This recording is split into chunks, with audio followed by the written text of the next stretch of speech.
நம்முடைய அருமை ஆண்டவரும் இரட்சகருமாகிய இயேசு கிறிஸ்துவின் ஈடு இணையற்ற நாமத்தினாலே உங்கள் யாவரையும் வாழ்த்தி வரவேற்கிறேன்.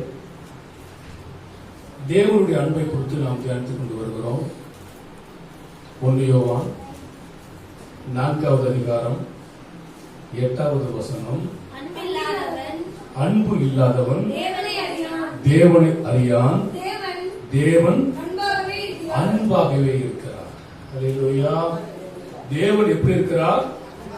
அன்பாகவே இருக்கிறார். இந்த அன்பினுடைய தன்மைகள், குணங்கள் என்ன என்பதை நாம் பார்த்துக் கொண்டு வருகிறோம். அதுல மன்னிக்கும் அன்பு.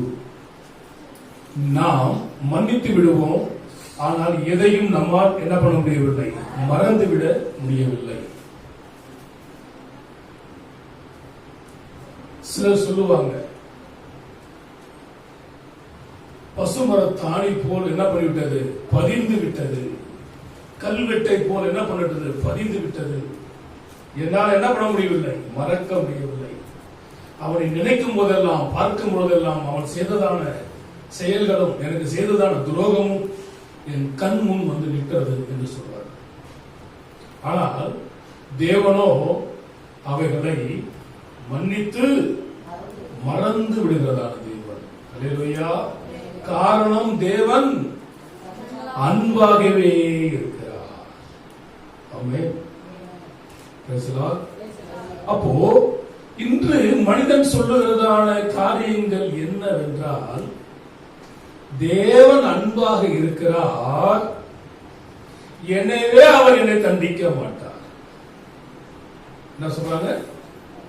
தேவன் அன்பாக இருக்கிறார், எனவே அவர் என்ன பண்ண மாட்டாரு, தண்டிக்க மாட்டார். அப்பா அம்மா அன்பா இருக்கிறாங்களா இல்லையா? தண்டிக்கிறாங்களா தண்டிக்கலையா? தண்டிக்கிறாங்க. அண்ணன் தம்பி எப்படி இருக்கிறாங்க?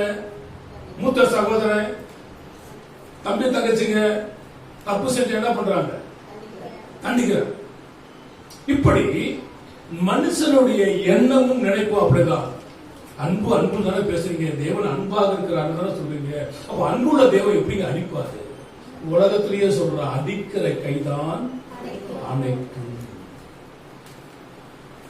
அடியாத மாடு படியாது, மூடனுடைய முதுகுக்கு ஏற்றது பெரம்பு, குதிரைக்கு ஏற்றது சவுக்கு, கடிவாளம். இப்படி வேதம் நிறைய சொல்லுது. அப்ப தேவன் எப்ப பார்த்தாலும் அன்பாகவே இருக்கிறார். அப்படின்னா அவர் தேவனா இருந்து என்னத்துக்கு போய்? நிறைய பேருடைய எண்ணங்கள், இயேசுநாதர் தாங்க நல்லவருங்க, அவர் காரி துப்புனாலும் சும்மா இருப்பாரு, ஈட்டி எடுத்து குத்துனாலும் சும்மா இருப்பாரு, முள்முடிய சுட்டுனாலும் சும்மா இருப்பாரு. சும்மாவா இருந்தாரு? அப்போ சொன்னாரு, பிதாவே இவர்கள் செய்வது இன்னது என்று அறியாதிருக்கிறார்கள், இவர்களை. அதுதான் மன்னிக்கும் அன்பு. அப்போ அவர் மன்னிக்கிறார். 1000 தலைமுறைப்பட்டு அவர் இறக்க செய்கிற தேவன் தான். அதே சமயத்தில் உன் நினைவுகள் என் நினைவுகள் அல்ல, உன் வழிகள் என் வழிகளும் அல்ல. மனிதனுடைய எண்ணங்கள் எல்லாம் தேவன் அன்பாக இருக்கிறார், என்னை அவர் தண்டிக்க மாட்டார். இதற்கு சில வசனங்கள். யோவான் சுவிசேஷம் 3வது அதிகாரம் 36வது வசனம்.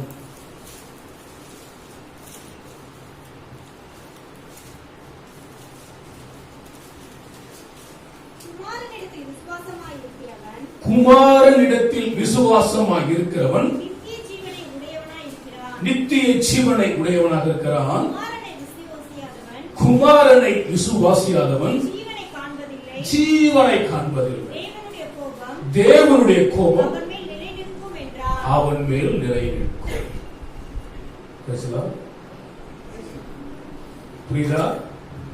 நிறைய பேர் என்ன சொல்றோம், அன்பால் பிறரை நேசிப்பவர்க்கு இயேசு நல்லவர். பாடும், அன்பாய் பிறரை நேசிப்பவருக்கு இயேசு நல்லவர். இந்த நல்லவராகிய தேவனை குறித்துதான் வேதம் சொல்லுகிறது. என்ன சொல்லுது? குமாரனிடத்தில் விசுவாசமாய் இருக்கிறவன் நித்திய ஜீவனை உடையவனாக இருக்கிறான். குமாரனை விசுவாசியாதவனோ ஜீவனை காண்பதில்லை, தேவனுடைய கோபம். அப்போ அன்புள்ள தேவன் கோபப்படுறாரா? கோபப்படலையா? கோபப்படுறாரு. நம்ம நினைக்கிறோம் அவர் அன்பாகத்தானே இருக்கிறாரு, அவர் எப்படி கோபப்படுவார்? அவர் 100% தேவன், அதே போல 100% மாம்சத்தில் பிறந்தவர், தாவீதுடைய சந்ததியில் பிறந்தவர். அவர் என்றென்றும் கோபம் கொண்டிருக்கிறார். ஆனால் நாம் நமது பாவங்களை அறிக்கை செய்யும் பொழுது அது மன்னிக்கிறவர் மாத்திரமல்ல, அவரை நம்பாதவர்கள், அவரை விசுவாசியாதவர்கள், அவரை ஏற்றுக்கொள்ளாதவர்கள் மீது அவர் அன்பாக இருக்கிறார். அதே சமயத்தில் இந்த வசனம் சொல்லுகிறது, குமாரனிடத்தில் விசுவாசம் இருக்கிறவன் நித்திய ஜீவனை உடையவனாய் இருக்கிறான். குமாரனிடத்தில் விசுவாசமாய் இருக்கிறவன் நித்திய ஜீவனை உடையவனாக இருக்கிறான். குமாரனை விசுவாசியாதவனோ ஜீவனை காண்பதில்லை. அப்போ இயேசு கிறிஸ்துவை நம்புகிறவனுக்கு தான் ஜீவன். என்ன ஜீவன்? நித்திய ஜீவன். நம்பாதவன் எதை காண்பதில்லை? ஜீவனை காண்பதில்லை. அப்ப ஜீவனை காண்பதில்லை என்றால் எதை காண்பான்? நித்திய அழிவை, நித்திய மரணத்தை, நித்திய நரகத்தை காண்பான். அவரை நம்புகிறவனோ, அவரை விசுவாசிக்கிறவனோ பரலோகத்தை, சொர்க்கத்தை காண்பான். பாட்டு பாடினாங்க, ஜீவனுள்ள தேவன் தங்கும் பரம எருசலேம். அந்த பரம எருசலேம் ஆகிய தேவன் உங்களையும் என்னையும் அந்த பரலோகம் கொண்டு சேர்க்க வேண்டுமானால் அவரை விசுவாசிக்கணும், அவரை நம்பணும், அவரை ஏற்றுக்கொள்ள வேண்டும். தேவன் அன்பாகத்தான் இருக்கிறார். அவரை விசுவாசிக்கிறவனுக்கு தான் நித்திய ஜீவன், விசுவாசியாமல் இருக்கிறவனுக்கு நித்திய ஆக்கினை. தேவனுடைய கோபம் அவன் மேல் நிலை நிற்கும். யார் மீது? அவரை நம்பாதவன் மீது, அவரை ஏற்றுக்கொள்ளாதவன் மீது, அவரை விசுவாசிக்காதவன் மீது தேவ கோபம் வரும். அப்போ அன்புள்ளதான தேவன் அவரை நம்பாதவர்களை என்ன பண்ணுகிறான்? தண்டிக்கிறார். நீதிமானுடைய சபையில் பாவிகள் நிலை நிற்பதில்லையே. அதே போல கர்த்தரை நம்பாதவன் பரலோகத்துக்கு வர முடியுமா? முடியாது. சொர்க்கத்துக்கு வர முடியுமா? முடியாது. நித்தியத்துக்கு வர முடியுமா? முடியாது. பாவிகளை நேசிக்கிறவர் மாத்திரமல்ல, அவர்களை தண்டிக்கக்கூடிய தேவனாகவும் இருக்கிறார். உலகத்துல சொல்றாங்க, கொடுக்கிறத கொடுத்தாதான் குடம் கொண்டு தண்ணிக்கு போவாங்க. மாமியார சக்தி எடுத்து 2 மொத்து போய் தண்ணி எடுத்துவாடி, 2 இடி இடிக்குமா மூஞ்சில, அப்பதான் மருமக போய் தண்ணி எடுத்துட்டு வருமா. மாமியார் ஒரு நாள் செத்து போச்சா நம்ம வேலையை செய்யலாம். புருஷன் கேட்டானா, ஏண்டி உங்க அம்மா தான் செத்து போயிட்டாங்க, இப்ப யார் சொல்லுவாங்க போய் தண்ணி எடுத்துட்டு வர சொல்லி. இவன் என்ன பண்ணிருக்கிறான், மருமக முத்திர மாதிரி ஒரு சிலை செஞ்சு வச்சுட்டான். காலைல எந்திரிச்சாவே இந்த அம்மா யாரை பார்ப்போம்? மாமியாரு குடத்தை எடுத்து இடிக்கிற மாதிரி மருமகளை பார்த்து சொல்றதா, இந்த அம்மா குடத்தை எடுத்துட்டு போவாங்க தண்ணிக்கு. ஆண்டவர் நம்ம அன்பாய் நேசிக்கிறவர் மாத்திரமல்ல, அவரை நம்புகிறவனுக்கு நித்திய ஜீவன் கொடுக்கிறார். நம்பாதவர்களுக்கு எதை கொடுக்கிறாரா? நித்திய ஆக்கினை கொடுக்கிறார். அதுதான் வலது பக்கமும் இடது பக்கம் இருக்கிறதான வெள்ளாடுகளையும் செம்மறி ஆடுகளையும் பார்த்து சொல்லுகிறார். என்ன சொன்னாரு? உங்களுக்காக நியமிக்கப்பட்ட நித்திய ஆக்கினைக்கு போங்க வெள்ளாடுகள், செம்மறி ஆடுகளை உங்களுக்காக ஆயத்தம் பண்ணப்பட்டிருக்கிற நித்திய ராஜ்யத்தை சுதந்திரியுங்கள். ஆடுகள் ஒன்றாக இருக்கலாம், ஒரே இடத்துல கூட மேயலாம், ஆனாலும் அதை தேவன் வேறுபிரிக்கிறார். தண்ணீர் ஒன்னாதான் இருந்துச்சு, கடலையும் சமுத்திரத்தையும் ஆகாய விரும்பி தேவன் வேறுபிரித்தார். அது போல ஜனங்களையும் தேவன் பிரிப்பார். அதை அவர் நீங்க படிச்சு பாருங்க. தேவன் தனித்தனியா வெவ்வேறாக பிரிக்கிறார். அது போல சபையில் இருக்கிற மக்களையும் சபைக்கு புறம்பே இருக்கிற மக்களையும் தேவன் பிரிப்பார். அவர் ஏற்றுக்கொண்ட மக்களுக்கும் ஏற்றுக்கொள்ளாத மக்களுக்கு வித்தியாசத்தை உண்டாக்குவார். ஊழியம் செய்கிறவனுக்கு ஊழியம் செய்யாதவனுக்கு வித்தியாசத்தை உண்டு பண்ணுவார்.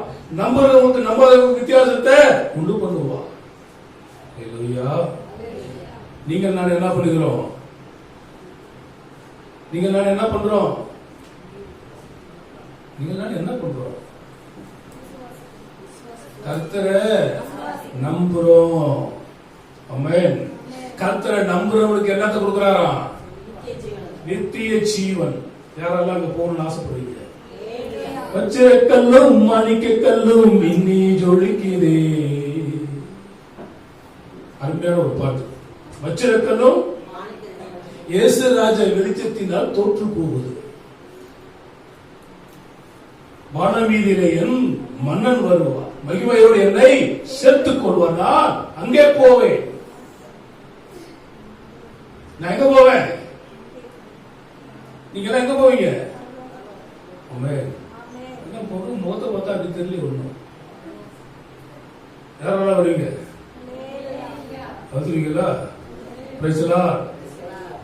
அப்போ நம்ம இந்த கர்த்தரை நம்புறபடினாலே நிச்சயமாக தான் போவோம். எதுக்காக சொல்றேன்? நிறைய பேர் சொல்றாங்க. என்ன சொல்றாங்க? கேள்வி. தேவன் தலைப்பு என்ன? தேவன் அன்பாக இருக்கிறார், எனவே என்னை தண்டிக்கிறாரா தண்டிக்கலையா என்பது தான் பாயிண்ட். கர்த்தரை நம்புறவர்களுக்கு நித்திய ஜீவன், கர்த்தரை நம்பாதவர்களுக்கு மீது கர்த்தருடைய கோபாக்கினை இருக்கும். 2 பேதுரு 2:9. கர்த்தர் தேவ பக்தி உள்ளவர்களை சோதனை நின்று ரட்சிக்கவும் அக்கிரமக்காரரை ஆக்கினைக்குள்ளானவர்களாக நியாயத்தீர்ப்பு நாளுக்கு வைக்கவும் அறிந்திருக்கிறார். அப்போ விசுவாசிகளாக இருக்கிற உங்களுக்கும் எனக்கும் சோதனைகள் வரும். அந்த சோதனைகள் இருந்து ஆண்டவர் உங்களையும் என்னையும் தப்பிக்க செய்வார். உங்களை என்னையும் மீட்டுக் கொள்வார்.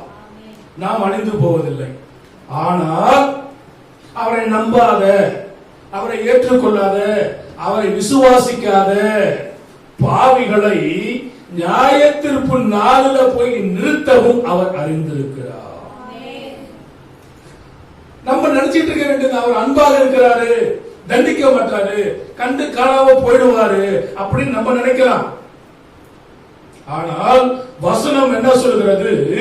அவர்கள் மேல் கோபாக்கினை வரும், அவர்களை நியாயத்தில் கொண்டு போய் நிறுத்துவார். எல்லாரும் கெட்டு போது தேவனுக்கு சித்தம் இல்லை. எல்லாரும் ரட்சிக்கப்பட வேண்டும் என்பதுதான் தேவனுடைய சித்தம். ஆனால் முரட்டாட்டம் பண்ணுகிறவர்கள், தேவனுக்கு எதிர்த்து நிற்கிறவர்கள், தேவனையே கோபப்படுத்துகிறவர்கள் இருக்கிறார்கள். அவர்கள் எல்லாம் தேவனை எங்க கொண்டு நிறுத்துவார்? பக்தன் பாடுகிறான், நியாய தீர்ப்பின் நாள் நெருங்குதே, நேசவர காலமாகுதே. நியாய தீர்ப்பின் நாள் நெருங்குதே, நேசவர காலமாகுதே. மாயரோக நம்பி மானிடும் மானிடரை மீட்க மாட்டிரோ. இந்த மாயரோக நம்பி மானிடும் மானிடரை மீட்க மாட்டிரோ. தேவனே நீர் பெரியவர், தேவனே நீர் பரிசுத்தர், தேவனே நீர் நல்லவர், தேவனே நீர் வல்லவர். அவர் வல்லவர், அவருக்கு தெரியும் யார் அவரை நம்புகிறவர்கள், யார் அவரை நம்பாதவர்கள். ஒரு பள்ளிக்கூடத்தில் ஒரு 1,00,000 சைக்கிள் இருக்கு. அதுல உங்களுடைய சைக்கிள் இருக்கு. உங்களுக்கு தெரியுமா தெரியாதா? அது கூட தெரியும். கொரோனா சமயத்துல பைக் எல்லாம் என்ன பண்ணா புடிச்சு கொண்டு போய் என்ன பண்ணிருக்காங்க, எல்லாத்தையுமே பெரிய பெரிய கிரௌண்ட்ல போய் சூஸ் பண்ணி வச்சுட்டாங்க. அவங்க பைக்கு அவங்களுக்கு தெரிஞ்சுச்சா இல்லையா? நம்மளுக்கே 1,00,000 சைக்கிள் நம்ம சைக்கிள் தெரியுமா? உங்களை என்னையும் படைச்ச ஆண்டவருக்கு நல்லவன் யாரு கெட்டவன் யாரு தெரியாம போயிடுமா? நம்புறவன் யாரு நம்பாதவன் யாரு தெரியாம போகுமா? விசுவாசிக்கிறவன் யாரு விசுவாசிக்காதவன் யாரு தெரியுமா தெரியாம போயிடுமா? அப்படியாப்பட்டவனை நியாயத்துல கொண்டு நிறுத்த அவர் அறிந்திருக்கிறார். அவரை ஏமாத்த முடியாது.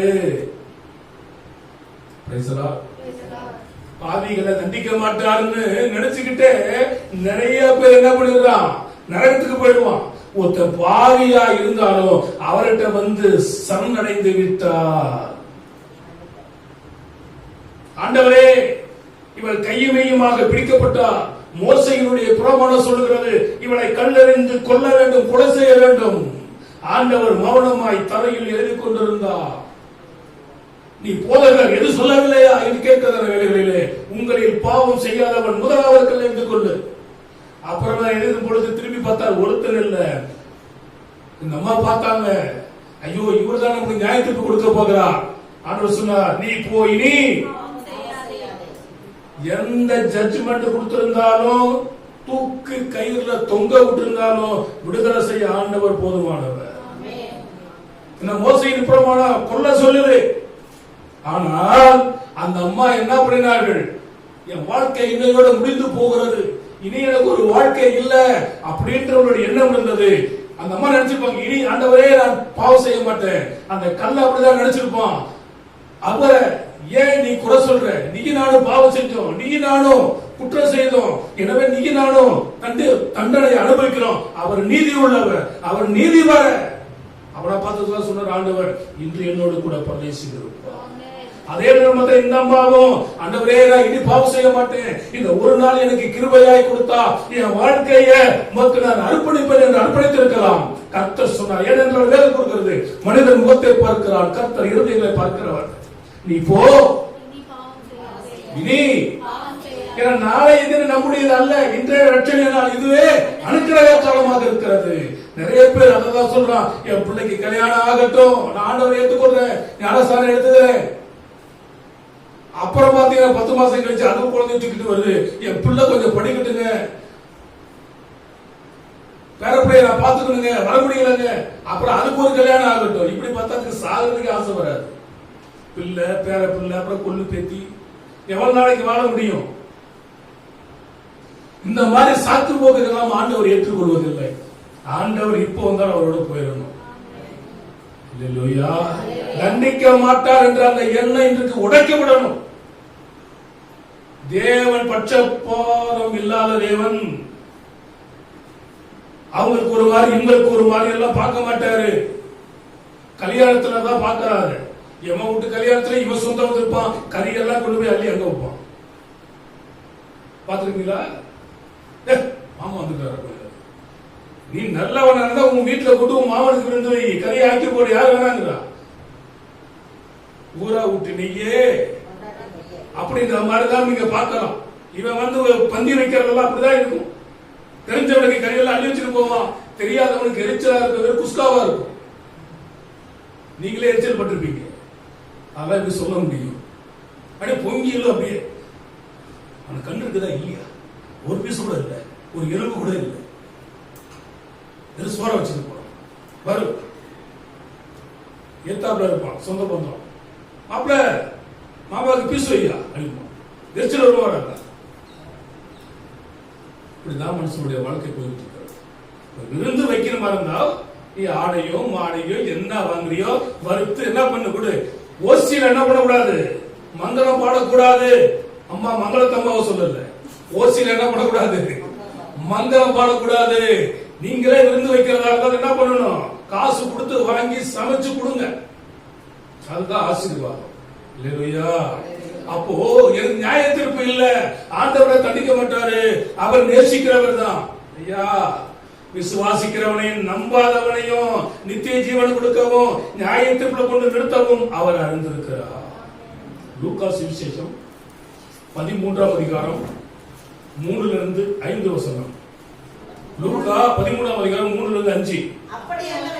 அப்படி அல்லவென்று உங்களுக்கு சொல்லுகிறேன், நீங்கள் மனம் திரும்பாமல் போனால் எல்லாரும் அப்படியே கெட்டு போவீர்கள். சீலோவாமிலே கோபுரம் விழுந்து 18 பேரை கொன்றதே எருசலேமில் குடியிருக்கிற மனுஷர் எல்லாரிலும் அவர்கள் குற்றவாளியாக இருந்தார்கள் என்று நினைக்கிறீர்களோ? அப்படி அல்ல என்று உங்களுக்கு சொல்லுகிறேன். நீங்கள் மனம் திரும்பாமல் போனால் எல்லாரும் அப்படியே கெட்டு போவீர்கள் என்றார். யார் சொன்னா? ஆண்டவரே சொல்றாரு. கோபுரம் விடிஞ்சு எத்தனை பேர் செத்தான்? 18 பேர் செத்து போனா. அவங்களெல்லாம் பாவியில் நினைக்கிறீங்களா? மரணம் என்பது நீதிமானுக்கு எப்படி வருகிறதோ அப்படியே பாவிக்கு வருகிறது. ஆனா துன்மார்க்கனையும் சன்மார்க்கனையும் நியாயத்தை கொண்டு நிறுத்துவார். நிறுத்தி பிதாவினால் ஆசீர்வதிக்கப்பட்டவர்களுக்கு பரலோக ராஜ்யத்தையும் கீழ்ப்படியாதவர்கள் நீத்தி ஆக்களையும் கொடுக்க அவர் அறிந்திருக்கிறார். அவர் அன்புள்ளவர் தான். இந்த கேள்வி எல்லாம் ஆண்டவர்கிட்ட படிக்காது. ஆண்டவரே, நீ அன்பு உள்ளவர் என்பதை நான் அறிந்திருக்கிறேன். நீ மௌனமாக இருந்து காத்து போகப்படும் பொழுது நான் அறிந்திருக்கிறேன். மன்னியும் சொல்லிடே, என்னையும் நீ தண்டிக்க மாட்டீர் என்று நினைச்சேனா இந்த சாக்கு போக்கெல்லாம் ஆண்டவரிடம் செல்லுபடி ஆகாது. 18 பேர் கோபுரம் இடிச்சு செத்து போனான். நிறைய பேர் பாத்தீங்கன்னா திருச்சியில கூட வீடுகள் இடிந்து செத்து போனார்கள். பூகம்பத்துல பெரிய பெரிய மாளிகைகள் இடிந்து நிறைய பேர் செத்து போனார்கள். சுனாமில எத்தனையோ பேர்கள் செத்து போனார்கள். மின்னல் அடிச்சு செத்து போறார்கள். மின்சாரம் தாக்கி செத்து போகிறார்கள். புளிய மரத்தில் ஏறி விழுந்து செத்து போகிறார்கள். முருங்கை மரத்தில் ஏறி விழுந்து செத்து போகிறார்கள். தடுக்கி விட்டு விழுந்து செத்து போகிறார்கள். லாரி அடிச்சும் பிழைத்துக் கொள்வார்கள் இருக்கிறார்கள்.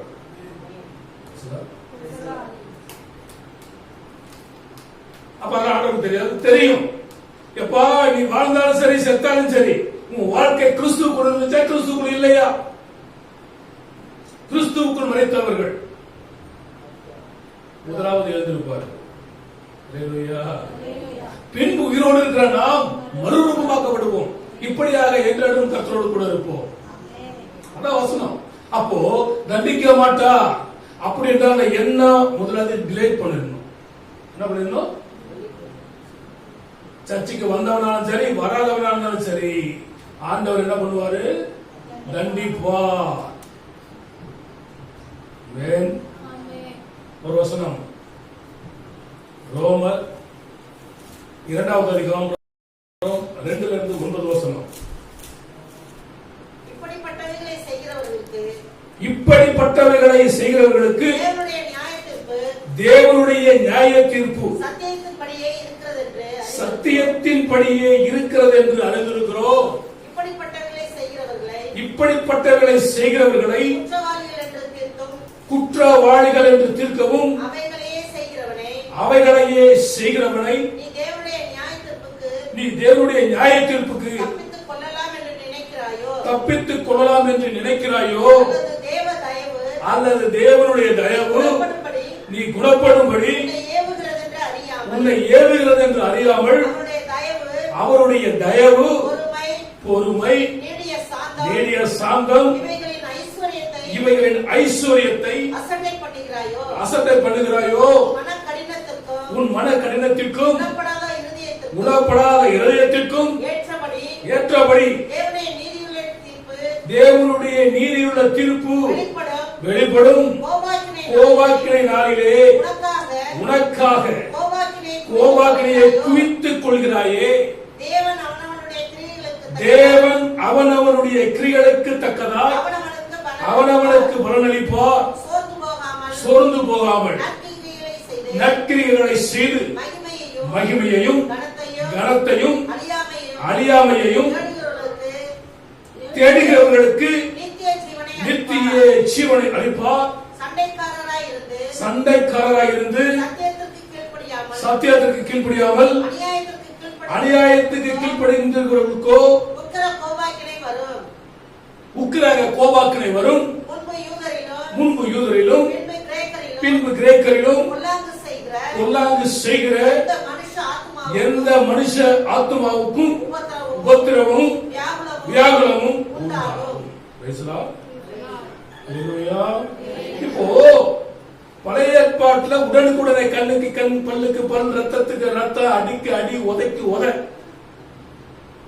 இத பவுல் என்ன எழுதுறாருன்னா, உனக்கு தண்டனை வரலன்னு நீ நினைக்காத, உனக்கு கர்த்தர் கிருபையாய் காலங்களை கூட்டி கொடுத்துட்டு இருக்கிற, நீ மனம் திரும்ப வேண்டும் என்று.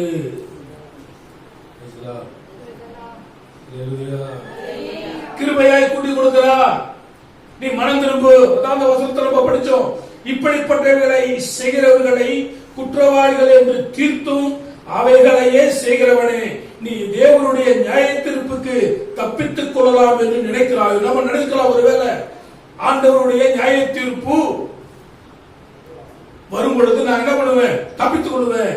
இங்கதான் லஞ்சம் கொடுக்கலாம், ஆண்டவர்கள் லஞ்சம் செல்லாது. அல்லது தேவ தயவு நீ குணப்படும்படி உன்னை ஏவுகிறது என்று அறியாமல். தேவனுடைய இரக்கம், தேவனுடைய கிருபை, தேவனுடைய தயவு நீ குணப்பட வேண்டும்.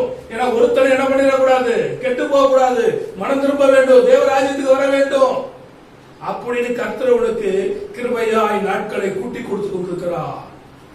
உனக்கு கொடுக்கப்பட்ட எந்த நாளில ஆகிடும் நீ என்ன பண்ணு, தேவனுக்கு நலமானதை படி வாழ்றதுக்கு ஒப்பு கொடுக்க வேண்டும். எனக்கு தண்டனை வராதுன்னு நினைக்க கூடாது, தண்டனை வரும். ஆனா நீ தேவனுடைய பிள்ளையாக இருந்தால் தண்டனைக்கு தப்பிப்பாய். நீ தேவனை விசுவாசிக்கிறவனா இருந்தால் தண்டனைக்கு தப்பிப்பாய். நீ நீதிமானா இருந்தால் தண்டனைக்கு தப்பிக்க விடுவாய்.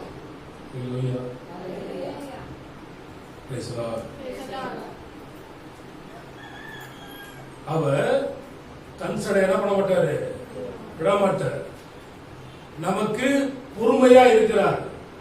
அவர் ஏவுறாரு, மனம் திரும்பு, இதை விற்று, சீட்டட்டத்தை விற்று, குடிய விற்று, பொய்ய விற்று, பித்தலாட்டத்தை விற்று, எனக்கு பிரியமில்லாத காரியத்தை என்ன பண்ணிடு, செய்யாத விற்று அப்படின்னு உன்னை ஏவும் பொழுது என்ன பண்ணிடணும், விட்டுறணும். சில சமயங்களில சில ஏவுதல்கள் நமக்கு வரும். எனக்கு ஒரு சில சமயங்கள் அந்த மாதிரி வந்திருக்குது. அதை மீறி போகும் பொழுதுதான் சில தண்டனைகள் எனக்கு வந்திருக்குது. ஆக்சிடென்ட் ஆனது கூட அப்படிதான். எனக்கு விருப்பம் இல்லை, நான் வரலன்னு சொல்லிட்டேன். அவங்க என்ன பண்ணாங்க, நானே வண்டி அனுப்புறேன். அப்ப எனக்கு ரெண்டு காரியங்கள் தோணப்பட்டது. ஒண்ணு, வண்டியை நீயே ஓடிக்கிட்டு போகாத, அதையும் நான் செய்யல. ஒன்னே ஒண்ணு மட்டும் செஞ்சேன், செருப்பை போட்டிருந்தா ஒரு ஷூ போடுன்ற ஒரு உணர்வு வந்துச்சு. அதனால செருப்பை கட்டிட்டு ஷூவை போட்டேன். இல்ல கட்டி காலுடைய கதி வேற மாதிரி ஆயிடும்.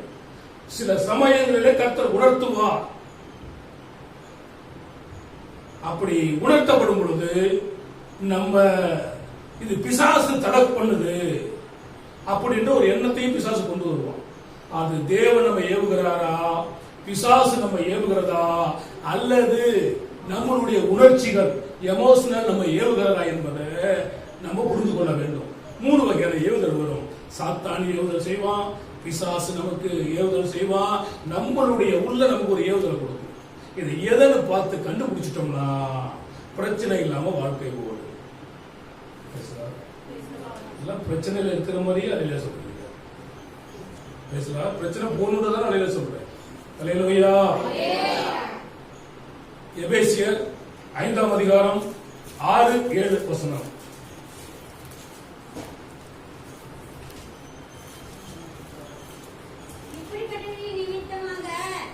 இப்படிப்பட்டவர்களின் நிமித்தமாக கீழ்ப்படியாமையின் பிள்ளைகள் மேல் தேவ கோபாக்கினை வருவதால் ஒருவனும் உங்களை வீண் வார்த்தைகளினாலே மோசம் போக்காதபடிக்கு எச்சரிக்கையாயிருங்கள். அவர்களுக்கு பங்காளிகளாக இருங்கள். அல்லேலூயா. எப்படிப்பட்ட வசனம் பாருங்க. சண்டை பண்றவனோட என்ன ஒருமித்து போவாத, திருடனோட ஒருமித்து போவாத, தேவனுக்கு பிரியமில்லாத சேருபானம் வச்சுக்கொள்ளாத. உலக சிநேகிதம் தேவனுக்கு உண்டான பகை. ஒருத்தன் சர்ச்சைக்கு வரல, ஆராதனைக்கு வரல, ஜெபத்துக்கு வரல, பைபிள படிக்கல, அப்படியாப்பட்டவனோட உன் என்ன பண்ணாத, சாவாசம் வச்சுக்காத. சிலர் சொல்றாங்க பையனுடைய சேர்மானம் சரியில்லைங்க, பிள்ளையுடைய சேர்மானம் சரியில்லைங்க, அவன் கெட்டு போயிட்டான். இந்த வசனம் என்ன சொல்லுது? வீண் வார்த்தைகளினாலே மோசம் போகாத. நீ என்ன பண்ண? எச்சரிக்கையாயிரு. அப்படியே மற்றவனுக்கு யாரா இருக்காத, பங்காளியா மாறாத. பங்காளி என்ன சொல்லுவாங்க? அவன் 1 விட்ட பங்காளி, 2 விட்ட பங்காளி, 3 விட்ட பங்காளி. நீ எத்தனை விட்ட பங்காளியா இருந்தாலும் சரி, நீ அவனோட என்ன ஆக கூடாது? பங்காளி ஆக கூடாது. திறனோட ஒருமித்து போக கூடாது. ஏன்னு கேட்டா அவர் அன்பு உள்ளவர் தான். அதே சமயத்துல அவர் அன்போடு கூட இருக்க மாட்டார். பவுல் கேட்கிறார், அன்போட வரட்டுமா, கரம்போட வரட்டுமா? ஆண்டவரும் சாட்டையை எடுத்துக்கொண்டு அடி வெளுத்தெடுத்தார். ஓடி போயிடலாம். அவர் பட்சிக்கிற அக்னியான தேவன். எனவே அவர் தண்டிக்கிறவர். நம்மளுடைய மக்களுடைய சாக்கு போக்குகள் எல்லாம் அவர் அன்பாக இருக்கிறார், என்னை தண்டிக்க மாட்டுகிறார், தண்டிக்கவே மாட்டார். அந்த எண்ணங்கள் எல்லாம் நம்ம விட்டு தூக்கிவிட வேண்டும். அப்படியே மற்றவரோட சேர்மானம் வச்சுக்க கூடாது. எதுக்கு ஆலயத்துக்கு வராதவரோட எதுக்கு நம்மளுக்கு ஒரு குழப்பா? உங்க கூட வீட்டுல கூட வந்து பேசுவாங்க, அக்கா இன்னைக்கு என்ன சமையல், மீன் வாசம் அடிக்குதாக்கா. 3 மணி நேரம் பேசிக்கிட்டு இருக்கோம். அந்த 3 மணி நேரம் பேசுறீங்க, வா ஒரு 5 நிமிஷம் ஜோமன் கூப்பிடுங்க. அதே சொல்லும், அரிசி பூர வச்சு வந்துருக்கிற, போய் ஆட்ட போறோம். எப்படி பாருங்க. நீங்களும் முதல்ல என்ன பண்ணுவோம்? வாயை துறக்கிறது போல அப்படியே தொடர்ந்து, அப்படியாக்கா நம்மளுக்கு என்னன்னா அந்த வீட்டுல என்ன கதை நடக்குது, இந்த வீட்டுல என்ன நடக்குது, அவன் வீட்டுல என்ன பிரச்சனை வந்துச்சு, இதெல்லாம் சொல்றதுக்கு ஒரு ஆளை ஏஜென்ட் நியமனம் பண்ணி வச்சிருக்கோம். அது சொல்லும் பொழுது இங்க வந்து சோறு தீஞ்சு போய் நாத்தடிச்சாதான் போடுறது. அஜியோ மறந்துட்டேன். பால் என்ன பண்ணும்? பொங்கி பொங்கி பொங்கி பாத்திரம் வெடிக்கும். அப்பதான் அங்க ஓடுறது. அவ்வளோ கதை கேட்கறது என்னாச்சு? இன்ட்ரெஸ்ட். அதெல்லாம் மாற வேண்டும். அவனோட யாராகாத, பங்காளியாக இருக்காத, அவனோட சேரக்கூடாது. பைபிள் தெளிவா சொல்லுது. ஆண்டவருக்கு விரோதமாய் ஆண்டவரை தேடாத அவன் எப்படியாப்பட்ட நண்பனாக இருந்தாலும் நமக்கு தேவையில்லை. என் பேரு செந்தில் வடிவரவன். நான் படித்ததுல இருந்து பலர்ல எல்லாமே அத்தனை இந்து நண்பர்கள் தான். அந்த நண்பர்கள் ஒருத்தர் கூட இன்னைக்கு என்கிட்ட கிடையாது. இப்ப இருக்கிற எல்லா நண்பர்களும் தேவ ஊழியர்கள் மாத்திரம். நான் இந்துவா இருந்த போது கூட நான் எந்த தவறான கலைத்துக்கு போனது கிடையாது. சினிமாவுக்கு மட்டும் போவேன். எக்கச்சக்கமான சினிமா, அதுக்கு பைத்தியம் போல நான் வாங்குவேன். எனக்கு எங்க அண்ணனுக்கு பிரச்சனையே அதனாலதான் வரும். பெரிய கிணறு போயிட்டு குடிக்கிறார், அப்படி குடிச்சிருக்க கிணத்துல. ஒரே ஒரு டைம் மட்டும் மாட்டிக்கிட்டேன். வீட்டில் தென்னை மரம் ஒன்று வச்சிருந்து அதுக்கு மேலே தான் வீடு கட்டி இருந்தோம். பிடிச்சி கட்டிட்டாரு. என்ன பண்ணுவீங்க?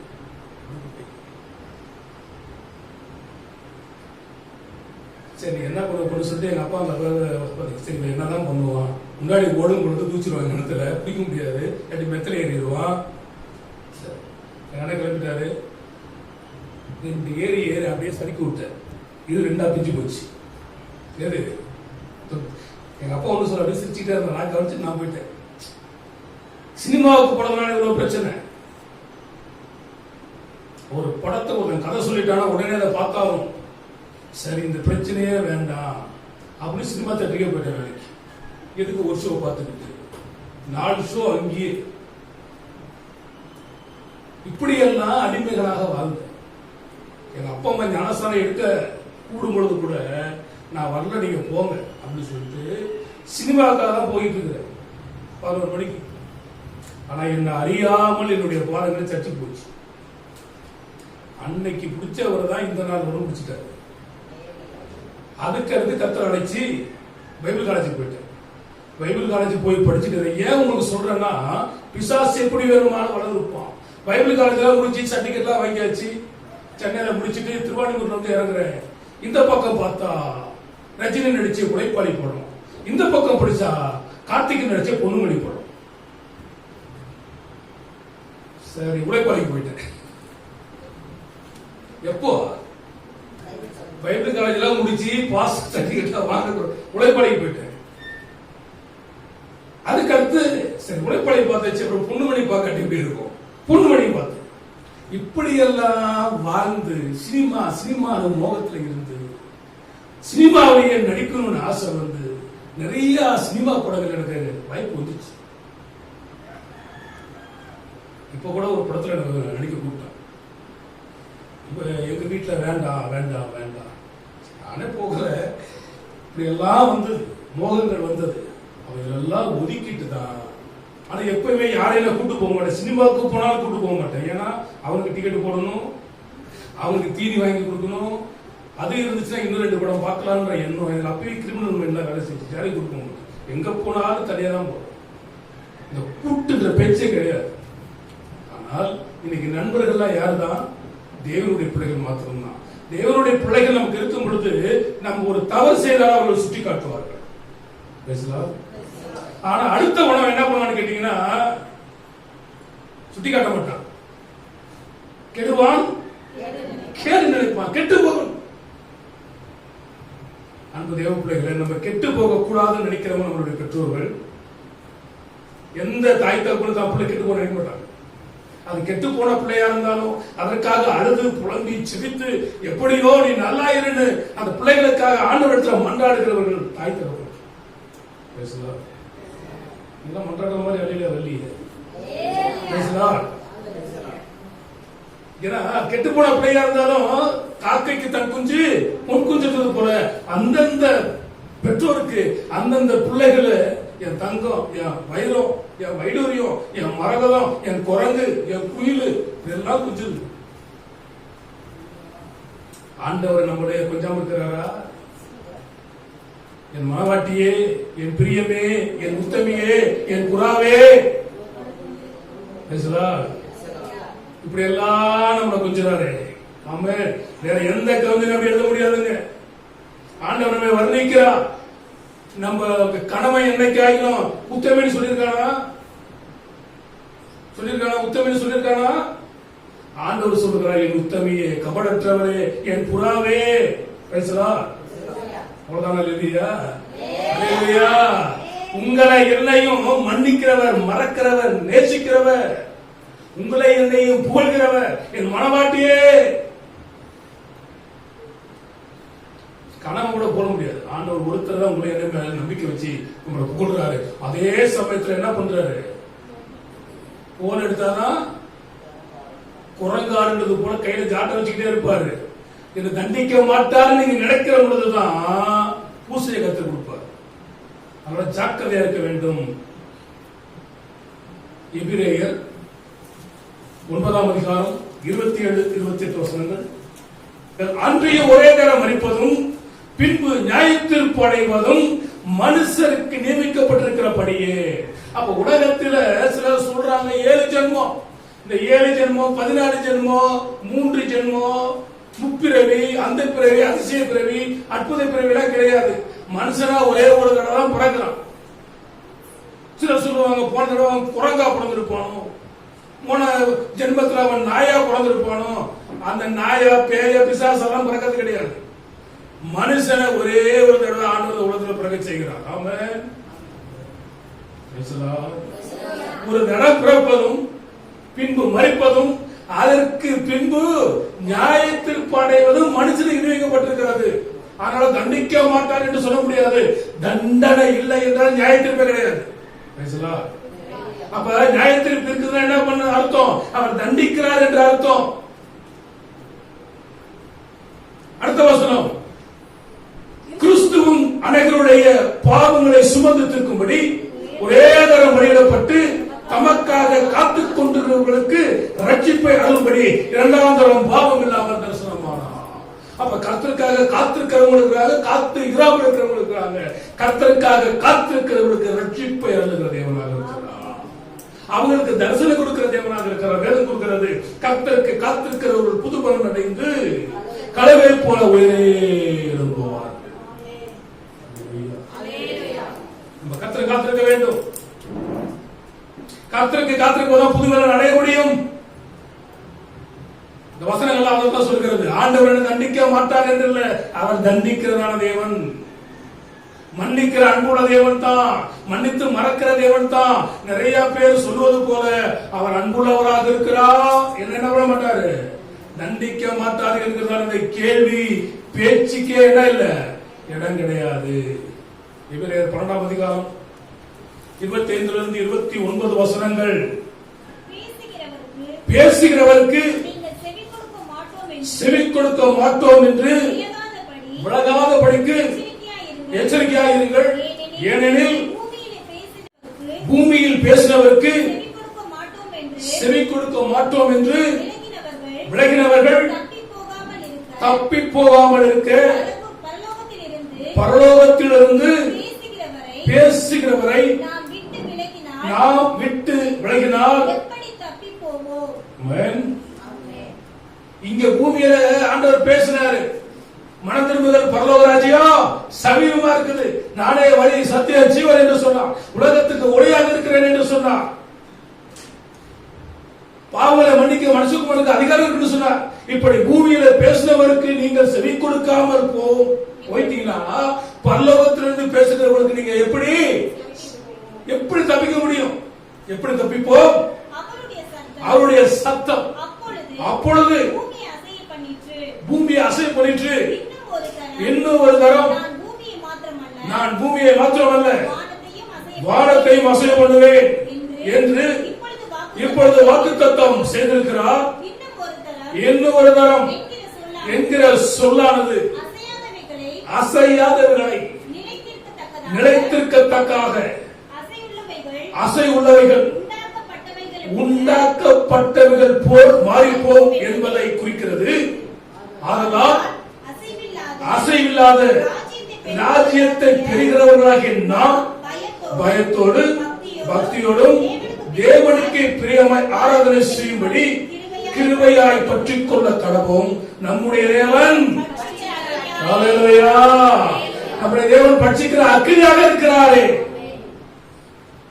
எனவே தேவன் அன்பா இருக்கிறாரு, அவர் என்ன தண்டிக்க மாட்டாரு. இப்படி இந்த எண்ணங்கள் எல்லாம் நமக்கு வேண்டாம். சர்ச்சைக்கு வரவங்களா இருந்தாலும் சரி, காணிக்க கொடுக்கிறவங்களா இருந்தாலும் சரி, தான தர்மங்கள் பண்றவங்களா இருந்தாலும் சரி, அவரை பற்றி கொண்டிருந்தால் நித்திய ஜீவன். நான் எல்லாம் பண்றேன், ஆண்டவரை தேடல, நான் சர்ச்சைக்கு வரல அப்படின்னு நான் கன்ஃபார்ம் என்னது நியாயத்திற்கு ஜட்ஜ்மெண்ட். அந்த ஜட்ஜ்மெண்ட்ல பிதாவினால் ஆசீர்வதிக்கப்பட்டவங்க பரலோக ராஜ்யமும் ஆண்டவரை தேடாதவங்க நித்திய ஆக்கிரே விடுவோம். எனவே நோவாவின் குடும்பமும் பேரை காக்கப்பட்டது போல யோசுவா நானே என் வீட்டாரு கர்த்தரையே சேரும் என்ற வார்த்தைப்படி நீங்களும் உங்கள் குடும்பமும் பேரையாக சபைக்குள் வந்துருங்க. நல்லவனா இருந்தாலும் சரி, கெட்டவனா இருந்தாலும் சரி, நம்பினவனா இருந்தாலும் சரி, நம்பாதவனா இருந்தாலும் சரி, எல்லாத்துக்கும் நியாயத்திற்கு கடந்து நிறுத்துவார். அந்த நியாயத்திற்கு நீங்கள் நான் தப்பித்துக் கொள்வோம். கர்த்தர் உங்களையும் உங்கள் வீட்டை ஆசீர்வதிப்பார். அல்லேலூயா, அல்லேலூயா, அல்லேலூயா.